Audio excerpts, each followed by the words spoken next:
Hello, and welcome to the second part of our NASA ARSET training on the use of satellite data for air quality, environmental justice, and equity applications.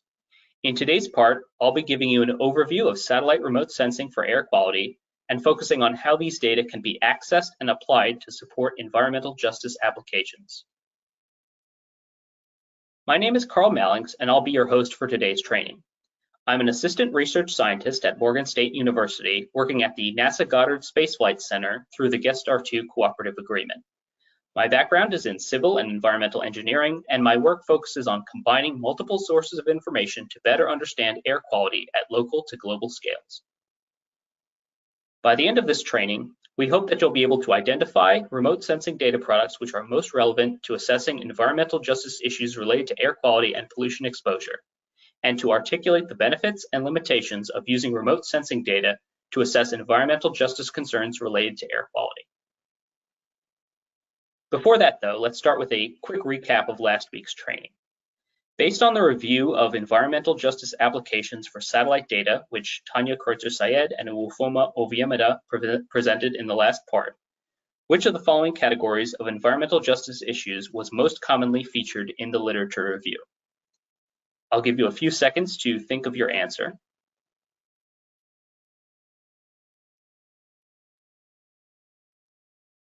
If you picked B, air pollution, that's correct. That was the category that they identified as having the most past work in using satellite data for environmental justice applications.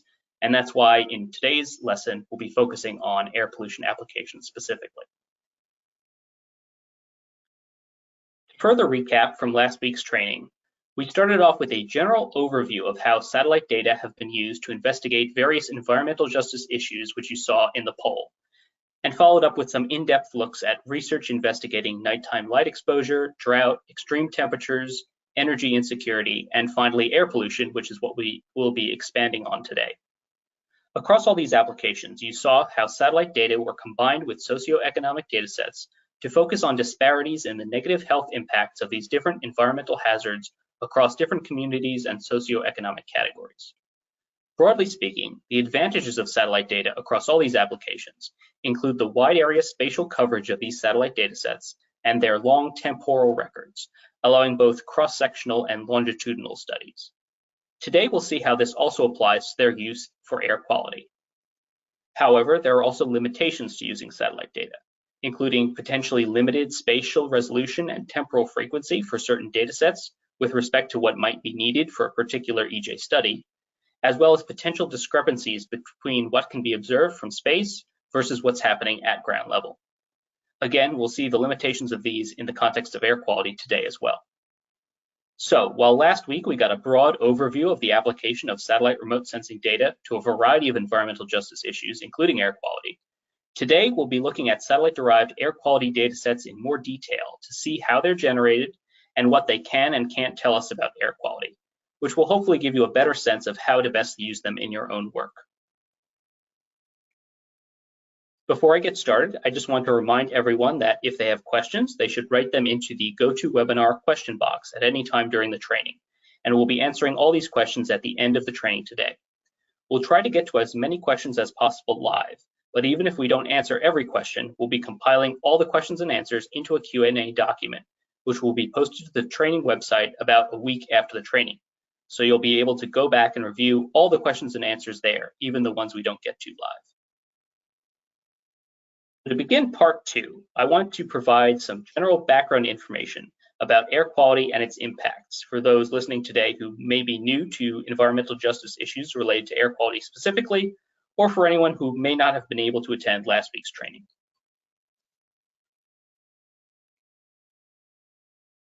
Globally, poor air quality is recognized as the leading environmental risk factor for premature death, ranking higher than things like poor sanitation and contaminated water. The World Health Organization estimates that exposure to air pollution contributes to more than 7 million premature deaths each year from causes like stroke, heart and lung disease, and asthma. Air pollution and its health impacts are not distributed evenly at a global scale, as you can see in the graphic on the right. Besides these health impacts, there are many other effects of poor air quality, including reduced visibility and reduced yields of crops, which are sensitive to certain pollutants like ozone. Emission of air pollutants is also often accompanied by greenhouse gas emissions, which contribute to climate change. The upside of this is that reductions in air pollution and improvements in air quality can have numerous societal, economic, and climate co-benefits beyond the more direct and immediate benefits to human health and quality of life. To help address air quality problems, national environmental agencies, such as the Environmental Protection Agency, or EPA in the US, as well as international groups like the World Health Organization, have established standards and guidelines relating to air quality, and alongside of these, metrics for measuring and tracking air quality. These metrics typically focus on the pollutants listed on the left side of the table here. These are divided into two groups, aerosols and trace gases, where aerosols are solid or liquid particles suspended in the air. Aerosol pollution is typically quantified in terms of PM2.5 or PM10, or the fine and coarse particulate matter categories respectively. Trace gases considered most relevant for air quality include nitrogen dioxide, NO2, sulfur dioxide, SO2, ozone, O3, and carbon monoxide, CO. The pollutants listed here are regulated both because of their own impacts on human health and the environment, as well as the fact that they can act as tracers or indicators of the presence of other unregulated but still potentially harmful air pollutants. These other pollutants may be co-emitted alongside of, or may form from, or may contribute to the formation of the tracked and regulated pollutants listed here. Air quality standards are based on different concentration levels assessed for different time periods, depending on the relative effects of exposure to different pollutants over different timescales. For example, the US EPA National Ambient Air Quality Standards, or the NAAQS, establish both an annual average limit for PM2.5 of 12 micrograms per cubic meter, averaged over 3 years, as well as a daily average standard of 35 micrograms per cubic meter, representing the 98th percentile of days over 3 years. As you can see in the table, although there are differences in terms of the concentration standards and the time basis of assessment for each pollutant metric, there is a general consensus that by tracking and monitoring these key air pollution metrics, we can get a handle on the air quality situation overall. It's also worth discussing air quality indices when talking about air pollution. Indices like the US EPA Air Quality Index, or AQI, shown here, are basically communication tools used to more easily communicate multi-pollutant air quality information to the public in order to provide guidance about what actions people should take to limit their exposures to poor air quality. In the US, the AQI is calculated for each tracked pollutant on the previous slide, and then the highest AQI value across all the pollutants for which data are available in a given area is the AQI value communicated to the public for that area. The AQI ranges are colored and given descriptions like good, unhealthy for sensitive groups, and hazardous to convey a sense of the general risk. These categories are also linked to specific guidance for different groups who may be more or less susceptible to air pollution's health impacts. It's important to note that for regulation and for research into air quality, we don't typically use the AQI, instead working directly from the concentration measurements. However, for communication with the public, tools like the AQI can be very useful. So, how do we track and measure people's exposure to air quality? As Dr. Susan Annenberg discussed last week, we can do this with a combination of different sources of information as shown here. Typically, nations which have established air quality standards, like the United States, deploy networks of ground-based regulatory air quality monitors to routinely measure the concentrations of the key pollutant metrics. These monitors provide highly accurate data which is needed for the enforcement of air quality regulations. But unfortunately, they also have high setup and operational costs. Low-cost sensors, as the name implies, are a less expensive alternative to these regulatory grade monitors and use simpler and therefore cheaper measurement technologies to measure pollutant concentrations. Unfortunately, those simple technologies are often prone to additional sources of uncertainty. For example, many low-cost sensors operate differently under different relative humidity conditions, which has to be carefully accounted for when analyzing their data. Still, low-cost sensors have allowed for a vast proliferation of air quality data collection, which is giving us insight into air quality in regions and communities which were never monitored before. Because of this, when used appropriately, they can be a very powerful tool for environmental justice applications. However, even taking these low-cost sensors into account, there are limitations in relying on ground-based measurements of air pollution alone. This plot shows the density of PM2.5 monitors per million people on the horizontal axis, and the estimated PM2.5 concentrations in different regions on the vertical axis. As you can see, globally, with the exception of some very well-monitored regions like North America, there's usually less than about 10 regulatory PM2.5 monitors per million people, and the regions with the higher estimated PM2.5 concentrations tend to have fewer monitors per capita. The story is similar and maybe even more extreme for other pollutants. Low-cost sensors are helping to fill in this data gap, with some regions seeing up to an order of magnitude increase in the monitoring density when those low-cost sensors are accounted for. Still, there are some clear disparities and data gaps in the ground-based air quality information at a global scale. Zooming into the local scale, we also see a similar picture. Different types of pollution will have more or less variability locally and over short time periods, depending on what their atmospheric lifetimes are and the presence of other chemicals and meteorological factors which affect their dynamics. The plot here shows NO2, one of the more spatially variable pollutants, as measured by a mobile monitoring campaign across the streets in Oakland, California. The star in the center shows the location of the regulatory NO2 monitor for that area. Compared to this single stationary monitor, the local concentrations estimated through mobile monitoring were found to be different by about 35% on average and varied between 2 to 5 times more than what was reflected by the monitor alone. Considering that only about a third of US counties and 60% of US urban areas have even one such monitor, and that the US is one of the most densely monitored countries in the world in terms of air quality, we can start to see the real scale of this ground-based data for air quality issue. So, how can we understand air quality in the absence of local data from monitors or sensors? Models are one very important way of doing this. They are, of course, not measurements of air quality, but rather tools for putting measurements into context and can help us estimate air quality even when we don't have any measurements.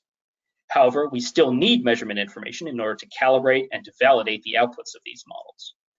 Also, while one modeling approach might be suitable for estimating concentrations at the scales of countries or regions, which is how the regional average PM2.5 concentrations I showed 2 slides ago were estimated, it would take a very different modeling approach to look at the variability in air quality on the scale of a single neighborhood, which was what was shown in the last slide.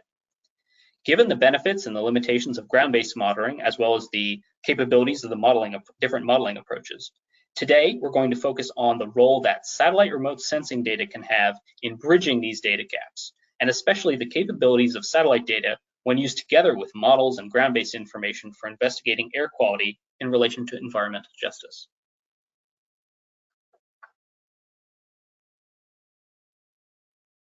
To start our deep dive into remote sensing for air quality, I'm going to be talking about some of the basics of how air quality is assessed from space and tying these to specific requirements of environmental justice applications. A lot of the material I'll be presenting in this part of today's training is drawn from an earlier ARSET introductory course available in both English and Spanish using the links here.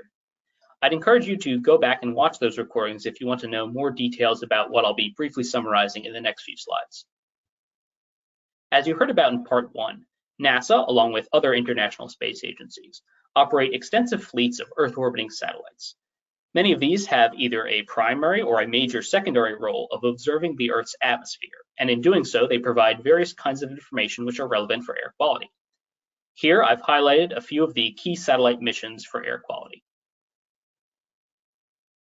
Most of the satellites which provide information relevant to air quality rely on passive measurement of the electromagnetic spectrum. This is illustrated in the cartoon on this slide.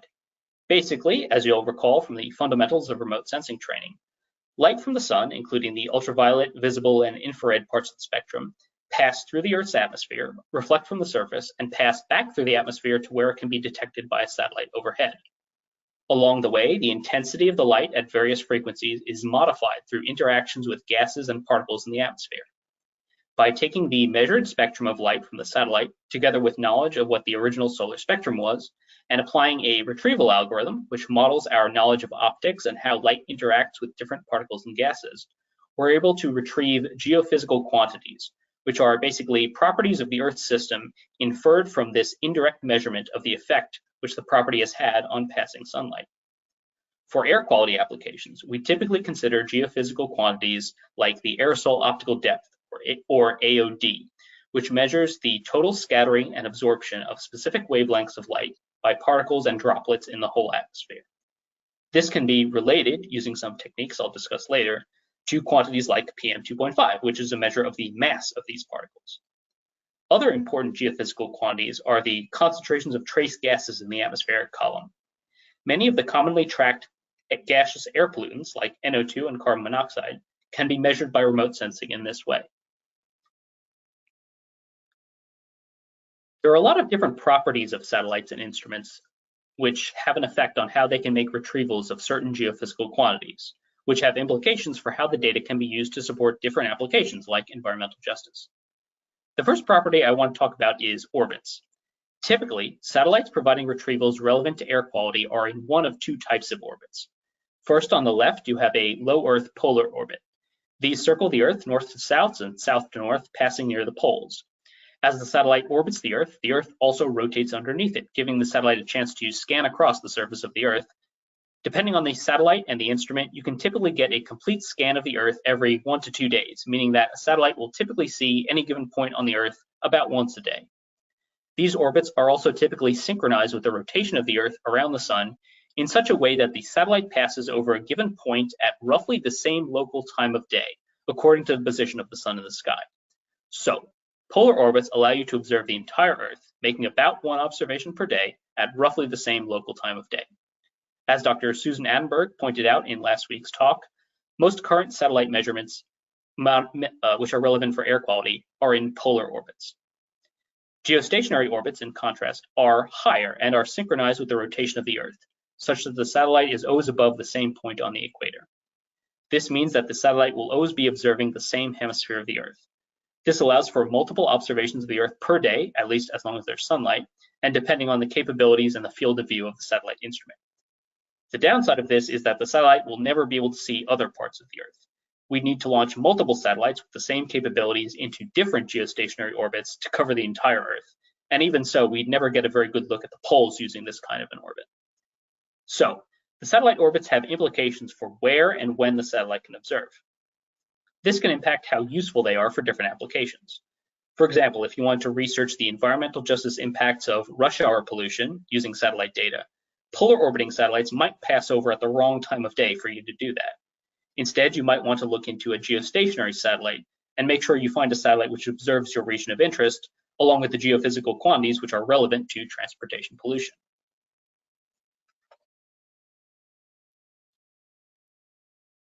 On that note, another important factor that plays a role in the types of data collected by satellite instruments is the spectral resolution and range. Spectral range refers to how much of the electromagnetic spectrum can be observed by an instrument, while spectral resolution refers to how well slight differences in intensity at similar frequencies can be distinguished. Instruments providing data relevant for air quality are typically classed as either multispectral or hyperspectral. Multispectral instruments make measurements at distinct bands of the spectrum. These bands can cover a large portion of the spectrum, but each band itself is rather broad, so the spectral resolution is low. In the plot at the right, MODIS, which is an example of a multispectral instrument, is observing at a few distinct bands in the visible and infrared parts of the spectrum, where each band is about 10 to 50 nanometers wide. Multispectral instruments are better suited to measuring quantities like aerosol optical depth, which relates to how much visible light is being blocked by particles in the atmosphere. Hyperspectral instruments, in contrast, have much finer spectral resolution. I have several examples of hyperspectral instruments on the right. These different instruments are covering different parts of the spectrum, but they all have very fine spectral resolutions compared with the MODIS instrument. For example, TRPOMI is a hyperspectral instrument with a spectral resolution of about half a nanometer for its bands, which is nearly 100 times finer than MODIS.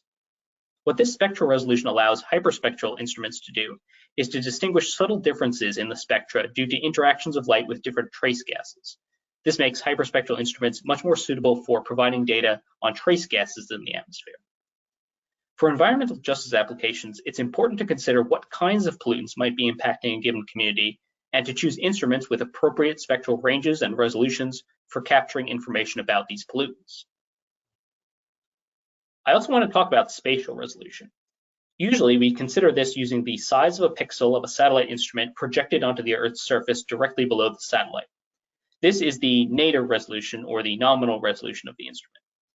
For air quality applications, better spatial resolution will allow the satellite to better detect differences in the atmospheric column above nearby locations. Finer spatial resolution also gives more opportunities to see past things like cloud cover, which might block a single large pixel but not block parts of a smaller pixels covering the same area. The general trend has been for spatial resolution to improve over time. I'm illustrating that using the nadir pixel sizes from some hyperspectral instruments. You can see how over time, as we moved from GOM2 and Skiamaki and OMI instruments in the early 2000s to more recent instruments like Tropomi and Tempo, we're getting to finer spatial resolution. The same general trend also holds true for the multispectral instruments, although the changes have been a little bit less dramatic.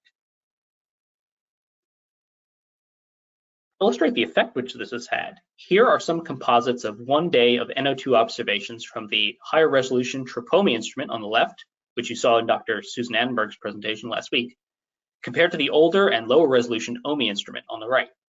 You can see the dramatic differences which the higher resolution has made. In the OMI image, you can pick out the emissions of a few major cities like Phoenix and Chicago, but they're not so distinct, and there are a lot of missing data, both due to clouds blocking pixels and something called the Rho anomaly, which is limiting OMI's observations as its performance has degraded over its almost 20 years in orbit. With the Tropomi image, you can pick out major cities which are much more clear and distinct in this image, and even distinguish some smaller sources. Even individual highways and power plants will sometimes show up, as you saw in some of Dr. Susan Annenberg's examples last week. There's also a higher spatial coverage, in part because with more pixels, there are more opportunities to see past gaps in clouds. Of course, there are still some limitations to this spatial resolution. Thinking back to the example I gave about the variability of NO2 across streets in a neighborhood, that whole area is still represented by about 1 Tropomi pixel, or about 2 Tempo pixels. So with these instruments, especially from a single scan from an instrument, you wouldn't be able to distinguish the variability in concentrations across this neighborhood.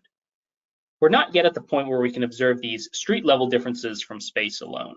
The best we can do is to be able to distinguish between larger neighborhoods or urban areas. It's also important to remember that what we're seeing from the satellite is the whole atmosphere above a location. What's happening right at the ground level where people breathe could still be different from what the satellite's measuring.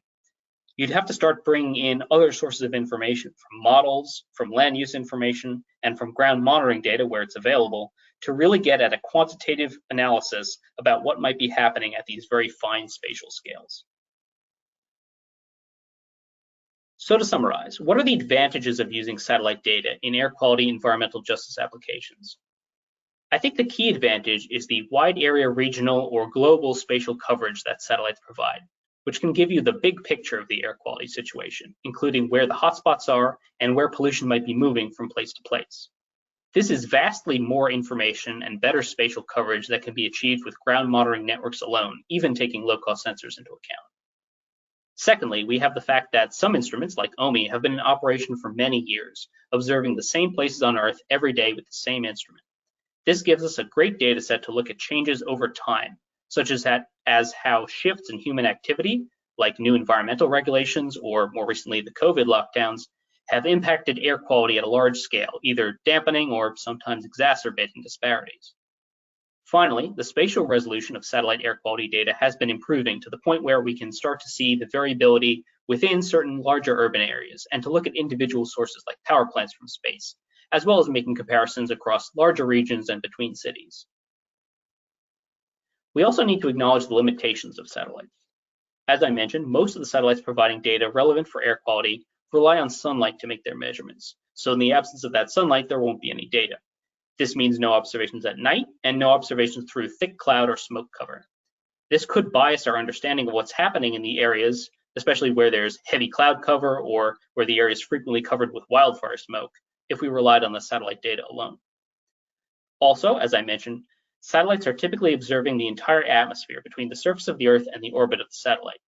What's happening over that scale may or may not be well representative of what's going on right at the ground level where people live and breathe. Finally, the orbits of certain satellites limit the times of day where they can make their observations, and the air quality situation which the satellites observe at those times of day may or may not be representative of what's going on at other times of day or at night when even geostationary satellites won't be making observations. Let's pause and see if we can take what we've learned so far to answer this question. Say that I want to investigate how gaseous transportation-related air pollutants, like NO2 or CO, might vary in different communities at different times of day. What kind of satellite instrument could give me the data which is relevant to investigating this question? A geostationary multispectral instrument, a geostationary hyperspectral instrument, a polar orbiting multispectral, or a polar orbiting hyperspectral instrument? I'll give you a few seconds to think about that.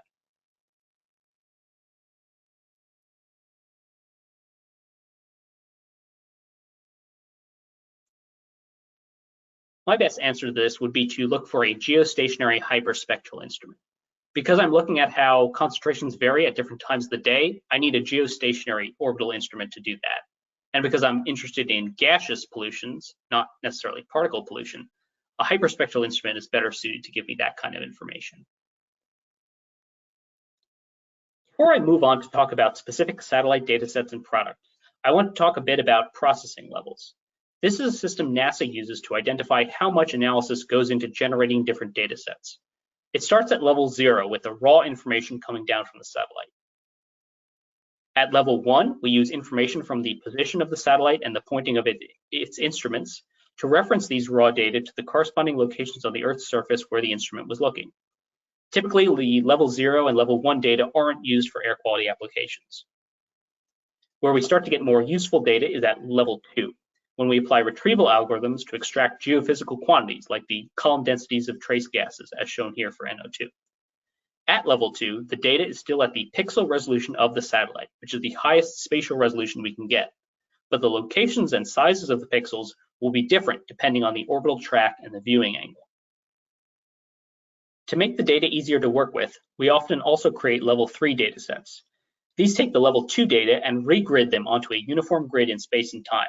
For example, a latitude-longitude grid over the Earth's surface, with all data collected over a full day being aggregated together to produce one map, as shown here. As a part of this process, we also typically do some quality control, screening out pixels where there was too much cloud cover or where the retrieval algorithm performed poorly for some other reason, in order to get the best possible data quality for the product. Because it's on a uniform grid, the level 3 data are much easier to work with than the level 2 data, and typically we recommend new users to start here when looking at satellite data. The downside, though, is that the regridding reduces the spatial resolution, and different gridding algorithms can produce slightly different estimates for the grid cells. So for applications which need very high spatial resolution, it may be necessary to go back to the level 2 data. We also sometimes go to level 4 data products, which combine satellites and other sources of information, especially models, which allow us to do things like fill in gaps in the data from the satellite, or use model estimates to infer surface level concentrations of pollutants from the atmospheric column information which is being collected by the satellite. Since we're now bringing in other sources of information, which involves making several assumptions, the level 4 data are subject to usually greater uncertainties than the other, less processed data, but these can also be very useful in situations where complete data coverage in space and time is important. I'm now going to give a brief rundown of some important satellite data products which could be relevant for air quality and environmental justice, starting with data related to aerosols in the atmosphere. Because I'm going to be going very briefly through these data sets, if you'd like to learn more about them and how to use specific ones, I'd encourage you to take a look at the other ARSET trainings which cover them in more detail. For example, I'm going to be talking about the MODIS and VIIRS instruments first, and there was a recent training explaining those instruments, as well as the differences between them and how NASA is transitioning from MODIS to VIIRS, which is linked on the slide here. So, what are MODIS and VIIRS? MODIS is the Moderate Resolution Imaging Spectroradiometer. It was launched back in the late 90s and early 2000s on 2 satellites called Aqua and Terra, which are both in polar orbits. Aqua passes over in the afternoon, making its observations at about 1:30 p.m. local solar time each day, while Terra passes over in the morning about 10:30. VIIRS, the Visible Infrared Imaging Radiometer Suite, started operating on the SNPP satellite in 2011 and has also recently been launched on 2 more satellites in 2017 and 2022. These satellites are also in polar orbits and pass over in the afternoon between about 12:30 and 1:30. Both MODIS and VIIRS are multispectral instruments covering parts of the visible and infrared spectrum, making them suitable for aerosol observation. VIIRS generally has a slightly higher spatial resolution than MODIS for the bands which are relevant for aerosol observation. MODIS and VIIRS produce several data products relevant for air quality applications. In addition to true color imagery, both produce various aerosol optical depth data products, which are relevant for particulate matter pollution. These different products use different retrieval algorithms, which I'll talk about on the next slide. There are also fire detection products from both instruments, and the VIIRS instrument also has abilities to produce smoke and dust detection information. Here's a side-by-side comparison of aerosol optical depth, or AOD, from MODIS on the Aqua satellite on the left, and VIIRS on the SNPP satellite to the right. Broadly, you can see the areas of higher aerosol optical depth due to airborne dust or smoke in the red colors, while the lower aerosol optical depth over cleaner areas is in yellow. You can also see the interference in aerosol optical depth retrievals caused by clouds and bright surfaces like snow and reflected sunlight from the oceans for both instruments. There are also gaps in the single-day coverage from MODIS due to the narrower swath width of that instrument. VIIRS has a wider swath providing full coverage for a single day. Here's a side-by-side comparison of different aerosol optical depth retrieval algorithms applied to MODIS data. On the left is the deep blue algorithm. This is applicable for land surfaces only and typically works best for bright surfaces like deserts. The spatial resolution of that product is about 10 kilometers. The dark target algorithm provides AOD for both land and ocean surfaces, and as you might guess from the name, it gives better performance over darker surfaces like vegetated areas. There are both 10-kilometer and 3-kilometer versions of this algorithm, although the high resolution version has some known issues with more reflective surfaces, especially in urban areas. Finally, there's the MIAC algorithm, which takes data from both MODIS Aqua and Terra satellites to create its data products. It's the highest resolution product available for MODIS AOD, with about 1 kilometer pixel resolution. We typically recommend MIAC for most work related to air quality, since its high spatial resolution gives it some notable advantages there. However, there is also a processing delay associated with the MIAC algorithm, so if you need a quick data turnaround, another product might be more suitable. For the VIIRS sensors, there are also similar AOD products available with usually slightly higher spatial resolutions. One exception is MIAC, though, which unfortunately is not yet available for VIIRS, although this is something which is being investigated, and we hope to develop a VIIRS MIAC product in the future. VIIRS also provides smoke and dust aerosol index information. You can see in the figure here how the large Saharan dust plumes crossing the Atlantic are being flagged as dust, while there is some smoke being detected from fires in Central Africa and northern Canada. There are also uncertainties associated with these indices, and they should be taken as indications of the possible sources of aerosols rather than absolute identifications of different types of aerosols. But if you are interested in determining the sources of particulate matter, these indices may be useful to you. Now, as I mentioned earlier, and as Dr. Susan Annenberg discussed last week, satellite AOD is related to particulate matter, but satellite column AOD and surface level PM2.5 are very different quantities.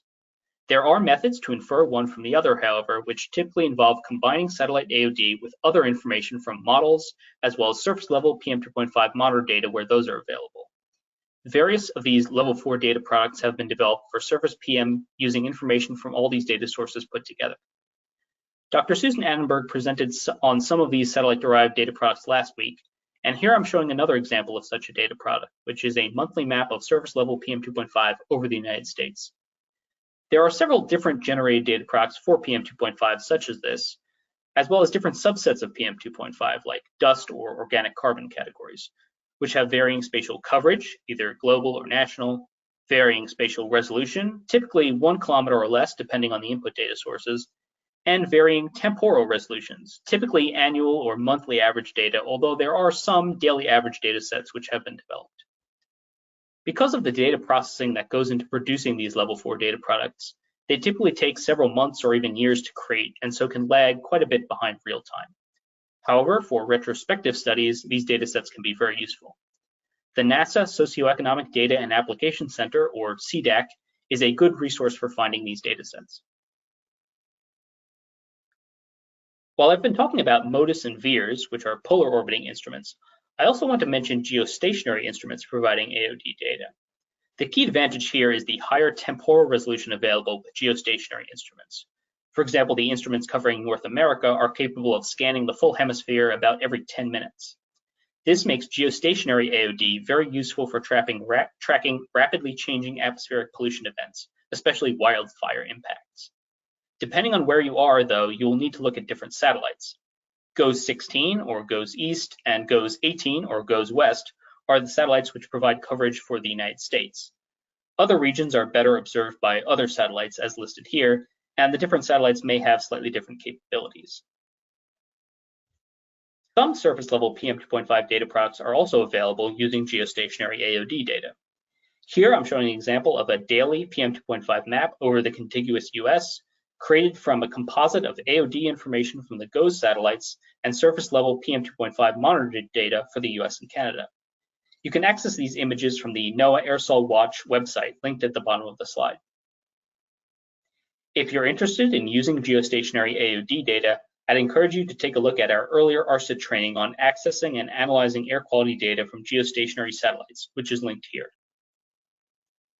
I also want to mention the capability of satellites to provide information about fires, which can be a significant contributor to air quality disparities for certain regions. Various instruments, including MODIS and VIIRS, provide information about thermal anomalies on the Earth's surface, which are most likely due to fires, although there are still some false positives and some small fires might be missed. Furthermore, satellites provide information on fire radiative power and energy, which are measures of how intense a fire is and can be related to its emissions. If you're interested in fire-related impacts for environmental justice, I'd encourage you to take a look at our recent ARSET training on fire risk detection and analysis, which is available in both English and Spanish using the links here. To wrap up our discussion of satellite aerosol data, I want to bring your attention to an upcoming NASA mission called MAIA, or the Multi-Angle Imager for Aerosols. Unlike the other polar orbiting satellites which I've talked about, MAIA will be a targeted mission focusing on several US and global cities as designated on the map here. As it passes overhead, the imager will rotate, scanning each target area from different angles, as shown in the animation. This multi-angle information will allow us to infer various aerosol properties in addition to the aerosol optical depth, including information on particle sizes and composition. A big part of the MAIA mission is also on-the-ground data collection in the primary target areas to validate and ground truth the satellite data, as well as health studies being conducted in these regions, which will try to link the MAIA information about aerosol properties and composition to specific health impacts. This is NASA's first explicitly health-focused mission, and is hopefully going to provide us with some new insights into the links between particulate air pollution and human health around the world. If you're interested in learning more about this mission, I'd encourage you to visit the mission website at the bottom of the slide, where you can sign up for the MAIA Early Adopters Program and learn more about the mission and the data it will collect, and also prepare to use these data in your own work following the launch of the satellite, which is scheduled for next year. I'm now going to transition from aerosols to trace gases. I'll again be giving a high-level overview of the trace gas data products from satellite instruments. If you want more detailed information, I'd encourage you to take a look at our recent training on high-resolution NO2 monitoring using TROPOMI, which also covers some other trace gases and instruments and is linked here. I'm going to focus on the OMI and TROPOMI instruments, which are two of the key missions for monitoring tropospheric trace gases. OMI, the ozone monitoring instrument, was launched back in 2004 on the polar orbiting AURA satellite. This is a hyperspectral spectrometer covering the ultraviolet and visible spectrum with a spectral resolution of about 0.5 nanometer. It provides daily coverage with an afternoon local overpass time. On the right, TROPOMI, the tropospheric monitoring instrument, is actually not a NASA instrument, but a European Space Agency instrument launched in 2017 on the Sentinel-5P polar orbiting satellite. In many ways, it's a successor to OMI with two key advances. It has a higher spectral range than OMI, stretching into the near and shortwave infrared, as well as a much higher spatial resolution, as I showed on an earlier slide, of about 5 to 7 kilometers per pixel for many of its bands, compared to the 13 by 24 kilometer pixels of OMI. It also passes overhead in the early afternoon. OMI and TROPOMI both provide several trace gas data products relevant for air quality. Both provide tropospheric and total column nitrogen dioxide products, as well as total column SO2 and column formaldehyde products. Both instruments also provide ozone data products, although there are some limitations related to these for air quality applications, which I'll talk about on the next slide. Finally, the wider spectral range of TROPOMI allows it to also provide carbon dioxide and methane data products. Regarding ozone, despite its being an important atmospheric pollutant near the ground level, it's very difficult to accurately observe near-surface ozone from satellites. That's because the high levels of ozone in the stratosphere, which is the ozone layer you've probably heard about, tends to overwhelm the much smaller signals of near-surface ozone in the satellite data. Although there are data products which attempt to disentangle the stratospheric and tropospheric ozone signals, at this point, we typically recommend against using satellite-derived ozone information for air quality applications specifically. On the other hand, as Dr. Susan Annenberg showed us last week, nitrogen dioxide is very well suited to monitoring with satellites. Because of its relatively short atmospheric lifetime, it tends to be concentrated near its sources, which include transportation, industrial activities, and power generation, which make it very suitable for investigating surface air pollution, especially in urban areas. OMI and TROPOMI both provide information on tropospheric nitrogen dioxide columns with daily global coverage. OMI provides low resolution level 2 and gridded level 3 data products, which have an almost 20-year record, making them suitable for trend analysis in environmental justice investigations. TROPOMI provides a high resolution level 2 data product covering the last few years if you're more interested in a recent analysis into more fine scale disparities. Despite TROPOMI being a European satellite, through an agreement with NASA, we are able to provide TROPOMI data through our own data access systems as well, which I'll talk about towards the end of the training today. Formaldehyde is another data product provided by both OMI and TROPOMI.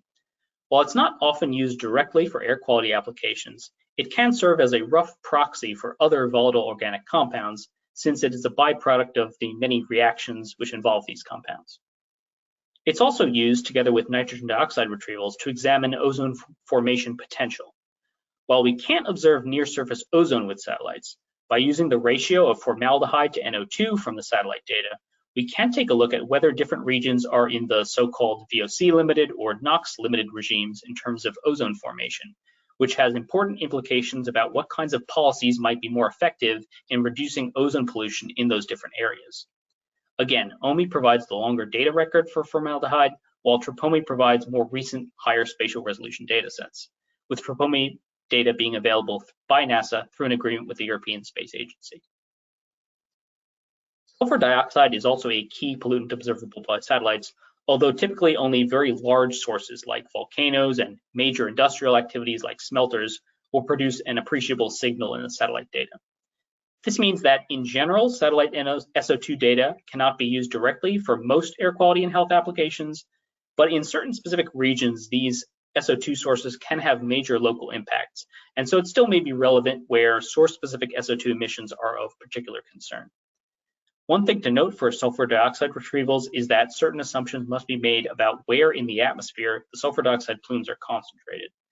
Typically for air quality applications and in the absence of major volcanic activity, we recommend using products which assume near-surface emissions, such as the OMSO2E product from OMI, or the estimate using a polluted boundary layer assumption, which is part of the TROPOMI SO2 data product here. It's important to note that near surface here refers to the assumption about where the SO2 is concentrated, and that the data is still providing information on the concentration of SO2 for the full vertical column of the atmosphere. Finally, OMI's wider spectral range allows it to provide information on atmospheric carbon monoxide and methane. Carbon monoxide, with its relatively long atmospheric lifetime, is useful as a tracer for the long-range transport of pollutants, such as wildfire emissions. Methane is a potent greenhouse gas, and although it's not typically regulated as an air pollutant, it can still be important to look at, including as an indication of potential leaks from certain industrial activities like natural gas facilities, as well as more distributed emissions from activities like agriculture or landfills. Again, as Dr. Susan Annenberg discussed last week, and similar to the case for particulate matter, there exist various level 4 data products which combine satellite information with model outputs and surface level monitored data to estimate the surface level concentrations of the various trace gases from the different data sets. Spatial and temporal resolutions of these products vary according to the input data and the methodologies used, but very high resolution data sets can be derived by making assumptions about, for example, the local impacts which highway emissions could have. Again, these local level 4 data sets are most useful in cases where spatially and temporally complete data are needed for retrospective quantitative analysis. For more qualitative or exploratory analysis, or where more near real-time data are important, the level 3 or level 2 column concentration data from the satellites may be sufficient. Again, the NASA CDEC provides many of these relevant data sets. Before wrapping up our discussion of trace gases, I wanted to mention TEMPO. As Dr. Susan Annenberg mentioned in her presentation last week, this is a recently launched geostationary satellite mission, and in particular, it's a geostationary hyperspectral mission, which will provide hourly trace gas products over North America after it completes its checking out activities early next year. You can see an example of what these data will look like in the animation here. This will be a new capability for North America, and TEMPO will join a constellation of similar satellites, including the GEMS instrument launched recently for East Asia, and the Sentinel-4 satellite, which will cover Europe and North Africa in the future. In addition to providing higher temporal resolution for NO2 and other pollutants, a new approach will also create near-surface ozone data products, which will hopefully be able to overcome some of the limitations on near-surface ozone observation from space, which I discussed earlier. All of this will provide us with an exciting new data set to look at the hour-to-hour variations in trace gases across North America and set the stage for future missions like GeoXO to continue these measurements in the future. Again, I encourage you to visit the TEMPO website linked at the bottom of the slide to learn more and to join the TEMPO Early Adopters program, where you can practice analyzing TEMPO data currently available using their synthetic data sets. So, having learned about some specific satellite instruments and missions, I want to ask, if I want to track trends in particulate matter air pollution from 2000 to 2020 and compare state-level averages to assess the impacts of different state-level policies, which of the following instruments would be my best resource for getting the kind of data I need? MODIS, VIIRS, OMI, or TROPOMI? I'll wait a few seconds to let you pick your answer.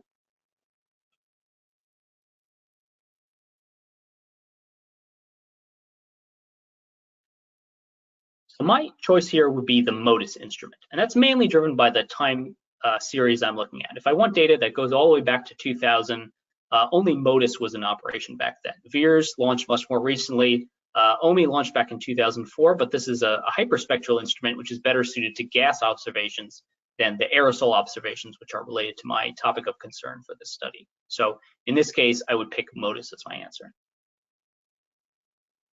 close out on this part of the training, I'd like to give a quick look at a few online NASA resources for accessing and visualizing satellite remote sensing data. First resource is NASA Worldview. If you haven't worked with satellite data before, I would recommend starting with Worldview. This is an online interactive browser which allows you to easily display many different satellite remote sensing data products. Its main focus is to provide quick access to near real-time satellite data. Some data sets are updated in Worldview within 3 hours of the observation being made. When you open up NASA Worldview, this is what the interface looks like. You'll see to start off with, there's this Welcome to Worldview with some examples of different satellite data sets you can use and look at in Worldview. If you're new to Worldview, I'd encourage you to take a look at some of these examples. I'm going to close out of this right now and just show you what the interface looks like. So you can see in the background here, there's an image of the Earth with some coastline showing up, as you can see here. And the color imagery is from the true color imagery from the Terra MODIS instrument, which is you can see here. I can use these buttons here to toggle different layers. So for example, I can turn on the SWOMI NPP VIIRS instrument, and that's what that looks like here. Or the NOAA 20 VIIRS instrument, and that's what that looks like here. So that's these layers on the left-hand slide. I'll go back to those a little bit later. On the bottom, this is the time slider which I can use to scroll backwards and forwards in time. You can see as I scroll back in time, different satellite data is being populated there. I can also use these date selector here to select the date of interest. And then I can pan and zoom using either my mouse controls, clicking and dragging to pan, and using my mouse wheel to zoom. Or on this side of the screen, there's buttons related to zooming in and out. Also in the upper corner of the screen here, there's information on the tool, which you can click on there if you want more information. And if you, in particular, if you click this Explore Worldview button, this brings up the introduction again. So just to show you how I might use this tool, I'm going to scroll back to a major air quality event that happened in my area, the northeastern US, on about June 6th. which was when the northeastern part of the United States here was impacted by wildfire smoke from Canada. And you can see in the true color imagery, which is shown here, you can even see this impact right there. So you have the wildfires taking place here, the smoke coming off of those, more wildfires here with the smoke coming out, and you can see the very dense smoke clouds over New York there and the northeastern United States more generally. If we want to look at some of the data products I've discussed today, we would use this Add Layers button to add new layers. So if I click on this, it brings up a menu which categorizes different types of satellite data sets into these different application areas. And you can see air quality is front and center here, which is really nice. Let's look at the aerosol optical depth. So if I pull down this aerosol optical depth menu, you'll see some of the instruments we talked today, the MODIS instrument, the VIIRS instrument. I want to go to, let's see, maybe Aqua and Terra MODIS combined aerosol optical depth product. So this is one of the data products available. You'll see if you scroll for Aqua particularly, you'll see deep blue algorithm, the dark target algorithm I mentioned. We'll just stick with this combined just to illustrate what this looks like. Let me close out of that. So you can see what this data product looks like here. You can see the aerosol optical depth scale here, and I'm just going to use these options to pick a different color scale just to illustrate what that looks like. So you can see this imagery here, the areas of high aerosol optical depth where there's very dense smoke, and you can even see the interference that the smoke, the densest parts of the smoke, are causing with these retrieval algorithms, where we're not even able to retrieve aerosol optical depth in some of these very dense smoke areas. You can also see that clouds are having a similar effect in a lot of areas, blocking the aerosol optical depth information. But even so, we're picking up on some areas of very high aerosol optical depth. Just to illustrate another example of this, I'll bring up another area.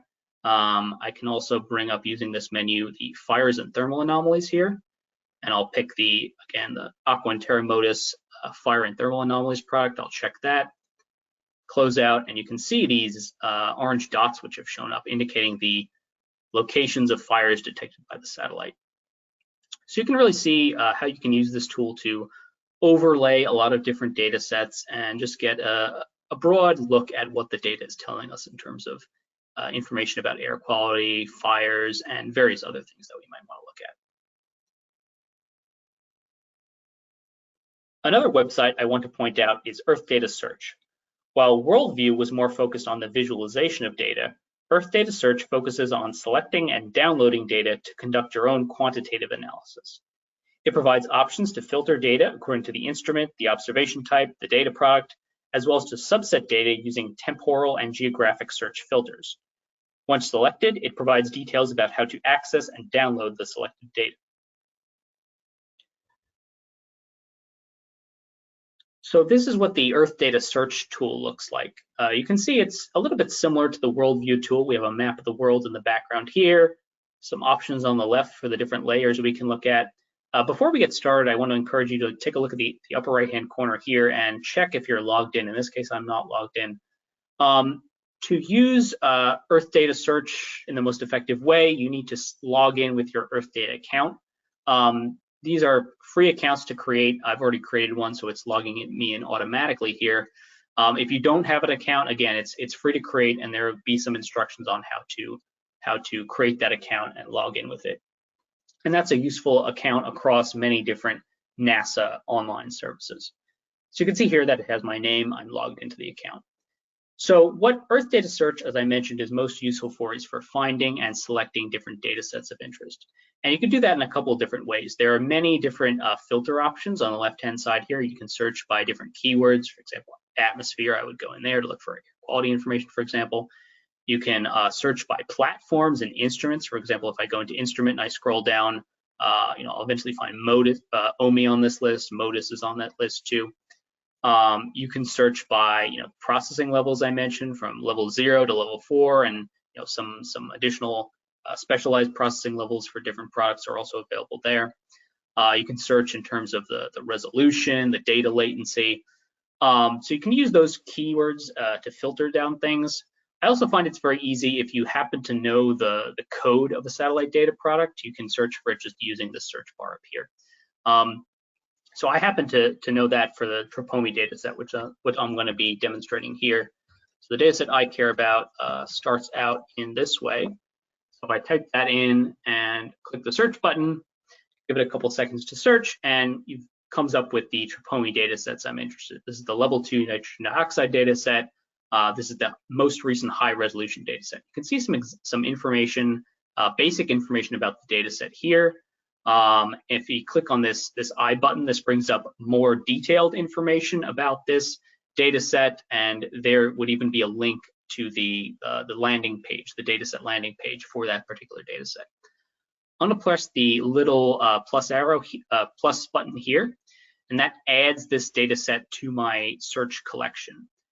You can see here it says 27,000 granules. A granule is basically a term for basically a file's worth of satellite data. So when the satellite's orbiting, it's collecting data continuously or nearly continuously. And to organize all that data, we typically divide it into granules, which are basically amount to files containing some subset of the satellite data. For Tropomi, the way they divide the granules is every orbit, or really every half orbit on the sunlit side of the Earth, gets its own granule. So you can see here there's 27,000 data granules, which is a lot more information than I need. So I want to filter that down a little bit more. And I'm going to do that in terms of spatial and temporal search filters. So spatially, I want to focus in on the area where I'm situated, which is near the NASA Goddard Space Flight Center near DC. The way I apply these spatial search filters is with this button up in the upper left here. If I click on that, I have a couple of options to use, draw a rectangle or create a point or circle, or even use a shape file to designate my spatial area of interest. I want to just do with a simple point. So if I click on the point there, I can just drop it on the map approximately where Goddard Space Flight Center is. And that'll apply a spatial filter to my search criteria. And you can see it's come up here now where there's now only 2,559 granules are covering this particular location. I also want to do temporal filtering, which I'll do with this filter button here. And I can pick a start and end time of interest. And I'm going to go to the beginning of June 2023, which is the time of that high wildfire pollution event in the northeastern United States, which I showed in the Worldview example. And I'm going to go from the beginning of the month to the middle of the month just to cover that period. So if I click this apply button, it'll again apply that temporal filter to my search criteria. And now we have a much more reasonable 20 data granules selected. So when I'm satisfied that I've applied the filters and I've picked the data sets I'm interested in, the next step would be to go in the upper right corner here to the My Project button, and you click on that. This will bring up basically a summary of the data which you've collected. So on the bottom, you have the time series. This green bar is showing when that Tropomi data is available, and this red interval is showing that the time period I selected. In the map, you again see sort of the spatial location I selected showing up there, and then a summary here of what I've actually selected. So it's the level 2 NO2 data product from Tropomi, and 20 data granules match my search, and you can see it's about 11 gigabytes of total information there. And I can go down this list here to look at how I'd like to access and download my data. Usually the direct download option is the best, but there's some customizable options that you can pick there. And when you're ready, you click on the download data button here. And that will bring you to a new screen, which will provide information about how to access your data. And it gives you a couple of different options about how you might want to do this. You can download the files one by one directly here. These are all links to the individual granule files. So you can just click on those to download them directly. In this download script option here, there's a script which can be run in the C programming languages. There's some instructions here about how to run that script, and that'll go and automatically go through the list of files, which you can see here, and download them to your computer. And then finally, if you're working in the cloud with Amazon Web Services, there's in the AWS S3 Access tab, there's information and some instructions and documentation on how to access those data on the cloud through Amazon Web Services. So many data sets from NASA are in the process of or have already been migrated to what's called the Earthdata cloud, which is method whereby you'd be able to access a lot of these data products indirectly on the cloud itself. While Earthdata Search allows you to download satellite data to do your own analysis, the objective of NASA Giovanni is to allow certain common types of data analysis to be performed online without you having to download the data and set up the analysis yourself. NASA Giovanni operates with the level 3 and level 4 data products, which you'll remember are the gridded satellite data and the gridded combinations of satellite model and other data sources. This is an important requirement for using Giovanni and a limitation. Some information is only available through level 2 data products, and if you're looking to do very high spatial resolution analysis, the level 3 and 4 data products may be too coarse. Nevertheless, Giovanni is a useful tool to quickly perform simple analyses and plot results without needing any coding knowledge. So this is what the NASA Giovanni tool looks like. You can see the interface is a little bit similar to the other ones we've seen before. We have some search criteria and filters on the left-hand side of the screen, temporal, date range, and region selection options at the top. The upper right-hand corner, again, you can see that I'm logged in as myself to my Earthdata account. This is the same Earthdata account you used with the Earthdata Search website earlier. Again, you need to log into your Earthdata account there to be able to use the full functionality of NASA Giovanni. Otherwise, there are some limitations on the functionality. But again, the account is free. So if you want to do that, I'd encourage you to definitely sign up for an Earthdata account. So in this example, I'm going to look at some data from the OMI satellite. So again, I can kind of use a keyword search to pick my data set of interest. I'm going to just show how these filters work. So for example, I'm interested in OMI NO2 data. I can look in the measurement column here, scroll down, you'll see a lot of different options. One of them is NO2. And if I check that, we'll give it a second to search through the options. And you can see here, 2 of the OMI data products have shown up, the total column and the tropospheric column NO2. I'm going to select the tropospheric column NO2. You can see here some information about the data set, the units, the source, the temporal and spatial resolution. Again, this is a gridded data product, so it's on a fixed latitude, longitude grid spatial resolution. And then finally, in the upper left corner here, this is the real kind of core of Giovanni, which is providing different sorts of analysis options. And you can see the available analysis options listed here. And these are some sort of typical simple activities you might want to do with data sets. For example, create a time average map. So create a map of just the data over a specific location and time range. There are also maps where you can take an average difference map. For example, if I selected 2 data sets, I can look at the differences between those data sets, average them, and map those differences. Similarly, a correlation map, if I select 2 data sets, I can map the correlation between the data sets. Scatter plots, also comparing different data sets. I can look at time series plots. So for either individual locations or area averages, in this case, it's an area average difference, I can plot the time series for the average for that area.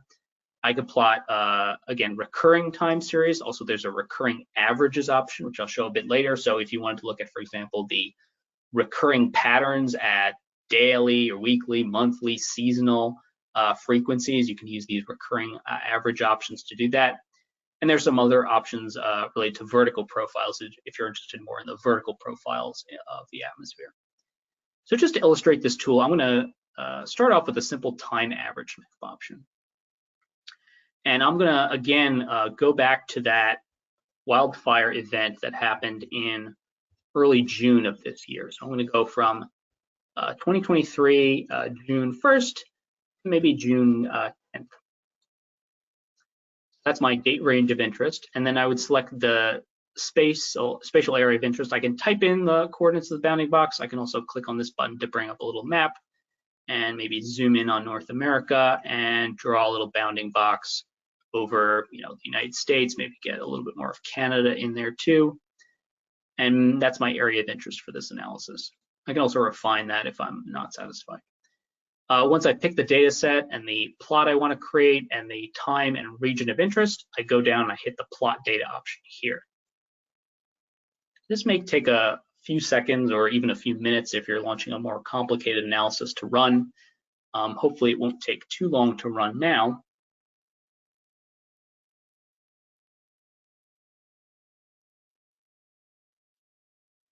But once that analysis is done, you can see it's generated a map of the surface level NO2 over this area. I can use the options of the map up here to choose different overlays. If I click on the options here, I have different options for the color palette. So let's pick maybe a blue type of a color palette like this one and add that, and I can click the replot button there and it'll generate a plot with the different color palettes. You can choose the data ranges of interest to you there as well. So looking at this map, you can see, we've averaged about 10 days worth of data, and you are actually seeing some NO2 spikes up in Canada here where we saw those fires in the true color imagery from Worldview. Note that, as I mentioned earlier, NO2 tends to be concentrated a lot more in the immediate vicinity of the emission sources, so it kind of makes sense that the NO2 is more concentrated where the fires are rather than spreading out over the whole northeastern Canada and the United States, as we saw in the MODIS, the aerosol optical depth information. But again, you can kind of see the averages here, and this gives you a sense of what you can get with an average map view. Let's go back right now to the data selection and look at the data in a little bit of a different way. So let's, instead of a time average map, let's look at a recurring average time series. And what I'm going to do here is I'm going to pick the same days of my analysis, so June 1st to, let's say, June 10th. And I'm going to look at the recurring concentrations, average concentrations of NO2 between those dates from the years 2004, which is when the OMI instrument started operating, to 2023, which is when the most recent data is available. And for this analysis, I'm actually going to zoom in a little bit closer to, I have to click this little button here to bring up a panning option, and then click this to make a square. I'm going to zoom in a little bit closer on like just the northeastern US that was most heavily impacted by this event and see what that looks like. So I'm now going to hit the plot data button again. And again, this will take a couple seconds or even a couple minutes to perform the analysis I told it to do.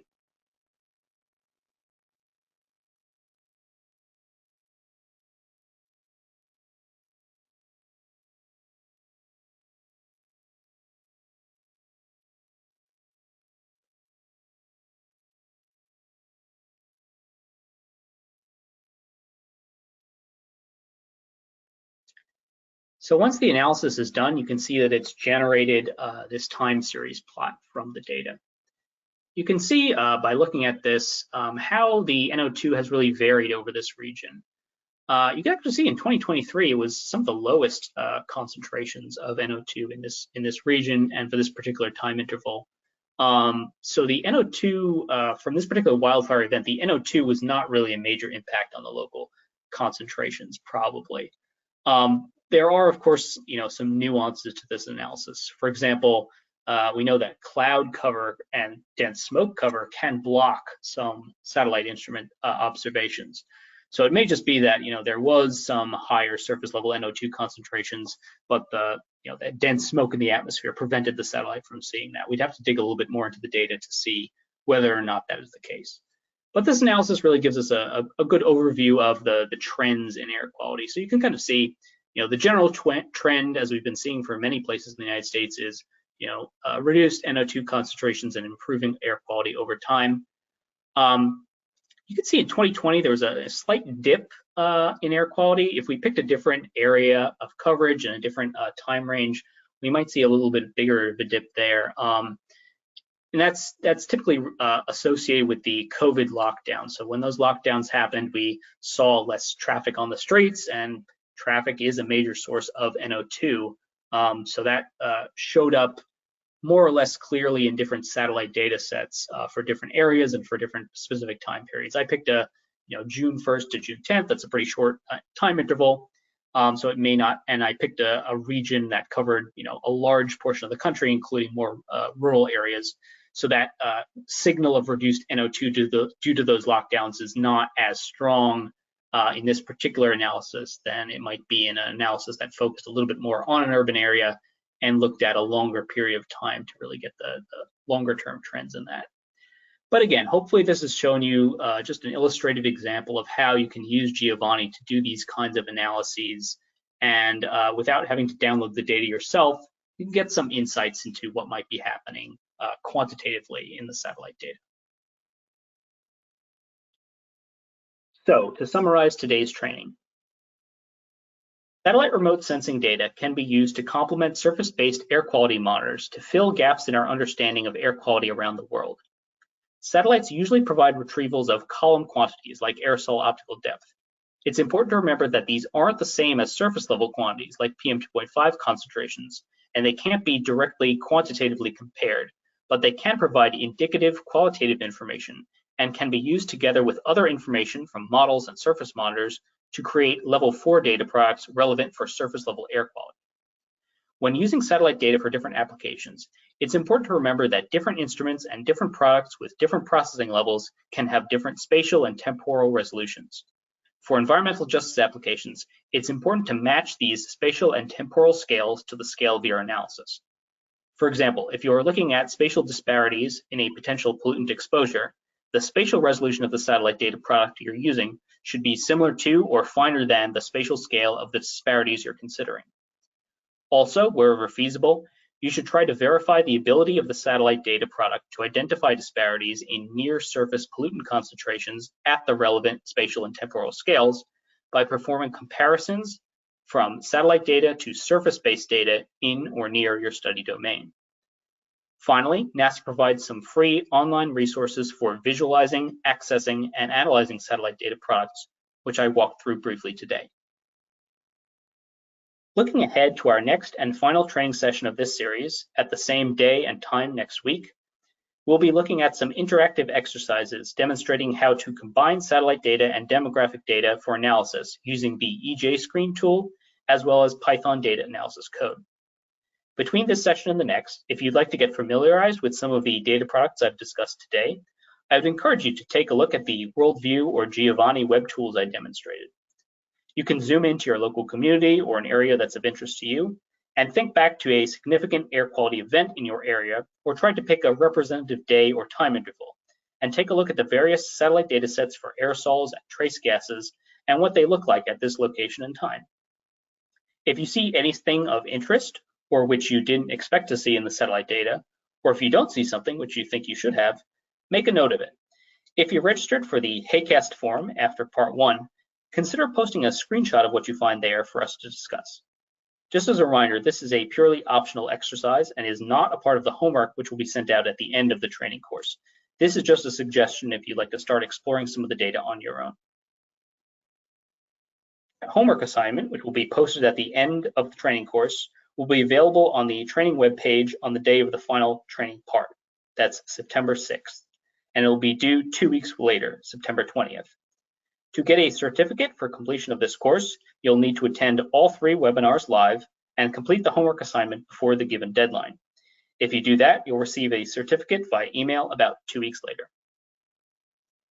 Here's my contact information and links to the ARSET webpage, as well as other NASA capacity building program web pages.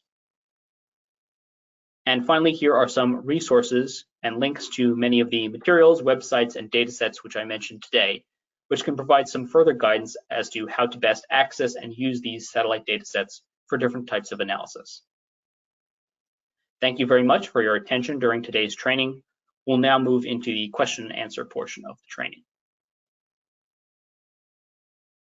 And I realize I misspoke on the slide a couple minutes ago. The training certificates will be sent out about 2 months after the training, not 2 weeks. The information in the slide was correct. So now we can move on to the question and answers. Question 1, would stricter air quality standards, the NAAQS in the US, administered by the EPA, show more widespread cases of underserved communities across the United States? And how would that have more profound effect on government action to resolve these cases of EJ? I would say that in terms of studying environmental justice issues, as we've been discussing in these trainings, the exact air quality standards are not as relevant as the disparities in exposure between different population groups. We learned a little bit more about that in part 1, and in part 3, we'll be actually giving some examples of how to assess and quantify that using some data analysis examples. But in terms of for example, just studying environmental justice, the exact air quality standards are, as I said, less relevant than the differences in exposure of different population groups. However, for the second part, in terms of government action to resolve cases of environmental justice, that is where the air quality standards would play a role. For question 2, which satellites are in polar orbit? I went over this during the training. I mentioned several satellites. Of course, I'm not going through every satellite that's in a polar orbit. I just focused on the satellites that were most relevant for air quality applications. So of the satellites I mentioned, these include the Aqua and Terra satellites, which have the MODIS instrument, the Aura satellite, which has the OMI instrument, and the SNPP NOAA 20 and NOAA 21 satellites, which have the VIIRS instrument. Those are the sort of multispectral instruments, the VIIRS and the MODIS. And for hyperspectral instruments is OMI and the TROPOMI instrument, which is on the Sentinel-5 precursor, or S5P satellite. So those were the main satellites I discussed during the training, which are in the polar orbit.